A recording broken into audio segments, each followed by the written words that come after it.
بعد کہ کیوں لوگ پیچھے نہیں جانا چاہتے، اور وہ وجہ آئین کے اندر لکھی ہوئی ہے۔ آئین کا جو آرٹیکل نمبر 12 ہے ڈاکٹر صاحب، اس میں پروٹیکشن پرووائڈڈ ہے as a fundamental right against retrospective punishment, یعنی پیچھے ماضی میں جا کے لوگوں کو ٹرائل کرنے کے خلاف ایک تحفظ حاصل ہے آئین میں۔ لیکن اسی کے سب آرٹیکل 2 میں لکھا ہوا ہے nothing in clause 1 or in article 270، یعنی 270 پورا اڑا دیا اے سے لے کے جی تک سارا،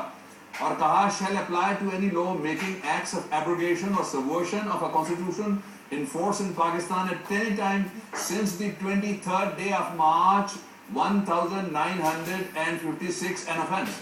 کہ 23 مارچ 1956 سے جن نے بھی آئین توڑا ہے اور یہ جرم کیا ہے ان کا ٹرائل ہوگا، اور جس مارشل لاء کی جو بھی باقیات ہیں وہ نہیں چاہیں گے کہ باقیات صرف سیاست میں نہیں ہیں، باقیات ساری جگہ ہیں، باقیات جوڈیشری میں بھی ہیں، بیوروکریسی میں بھی ہیں، اور ہو سکتا ہے کہ خاکی بیوروکریسی میں بھی ہوں، بزنس میں بھی ہیں، گورننس میں بھی ہیں۔ اس لیے مجھے جو سمجھ آتی ہے وہ اس کے علاوہ کوئی دوسری وجہ نہیں ہے۔ اب آپ نے ایک بہت بنیادی سوال اٹھایا جس کا میں جواب دینا چاہتا ہوں۔ آپ کو اور مجھے اور پوری قوم کو پتا ہے کہ ابھی ڈکٹیٹر کے خلاف کوئی مقدمہ عدالت میں نہیں گیا، یہ بھی ہم جانتے ہیں کہ ابھی تک کوئی شخص نامینیٹ نہیں ہوا کہ جو وفاق کی طرف سے مقدمہ لے کے جائے گا، لیکن ایک کمیٹی بن گئی ہے۔ میں یہ آئینی مسئلہ اٹھانا چاہتا ہوں اور میں چاہتا ہوں کہ اس کا سو موٹو نوٹس لے کوئی عدالت، اور چاہے تو مجھے بھی طلب کر لے کہ آئین کے آرٹیکل نمبر 6 کے ذیلی آرٹیکل نمبر 3 میں لکھا ہوا ہے مجلس شورا دی parliament shall by law provide for the punishment of persons found guilty of high treason۔ 1973 میں اس پروویژن کے مطابق ایک لا بن گیا ہائی ٹریزن پنشمنٹ ایکٹ، اس میں لکھا ہوا ہے کہ صرف فیڈرل گورنمنٹ کا کام یہ ہے کہ وہ کمپلینٹ فائل کرے گی جا کے، اور کمپلینٹ جائے گی سیدھی میجسٹریٹ کے پاس جو کاگنیزنس لے گا، یا جج کے پاس جو کاگنیزنس لے گا۔ جب جج کے پاس آپ جاتے ہیں تو میرے سامنے یہ کتاب کھلی ہوئی ہے، یہ ہے code of criminal procedure 1898۔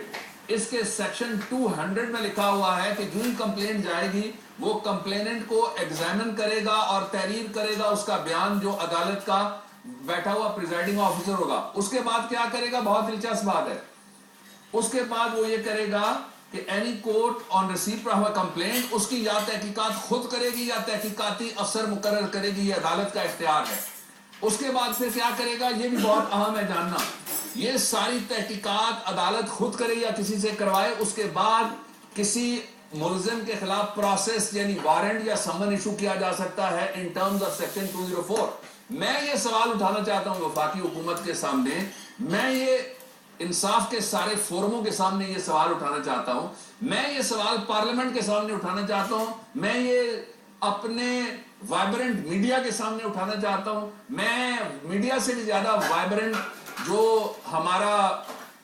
Internet کے اوپر بیٹھا ہوا طبقہ ہے ان کے سامنے میں یہ سوال اٹھانا چاہتا ہوں کہ جناب مجھے یہ بتایا جائے وفاقی حکومت کو کہاں سے اختیار ہے کہ کمپلینٹ فائل کرنے سے پہلے وہ کسی تفتیش کے لیے کوئی افسران مقرر کر سکتے ہیں۔ اس لیے ڈاکٹر صاحب جو 3 رکنی کمیٹی جس کا آپ نے ذکر کیا وہ غیر آئینی ہے،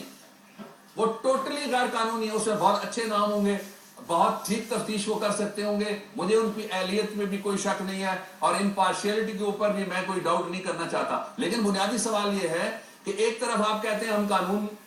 کی عملداری چاہتے ہیں، ایک طرف آپ کہیں کہ ہم آئین کی بالادستی چاہتے ہیں، آئین میں سے آپ کو آرٹیکل 6 کا 2A پسند نہیں، آپ اس پہ عمل نہیں کرنا چاہتے، آپ کو آرٹیکل 12 کا 2 پسند نہیں، آپ اس پہ بھی عمل نہیں کرنا چاہتے۔ اب تو یہ ہے کہ آپ نے تفتیش بھی سیف الرحمان ٹائپ ایجنسی بنانے کی کوشش کی ہے کہ جناب یہ لوگ تفتیش کر لیں، یہ تو عدالت کا کام ہے، بلا لیجئے پورے پاکستان کے لائرز کو، یہی بات کہیں گے وہ، اس لیے کہ عدالت جب تک کمپلینٹ کو آنے کے بعد خود تفتیش یا تفتیشی ایجنسی سلیکٹ نہیں کرتی یا آدمی سلیکٹ نہیں کرتی، کسی اور کے پاس کوئی اختیار نہیں ہے۔ اس لیے اس کا تو آغاز ہی پروسیس کا نہ صرف مشکوک ہے بلکہ اس کی حیثیت بھی نہ قانونی ہے اور نہ غیر آئینی۔ ہاں ایک استثناء ہے،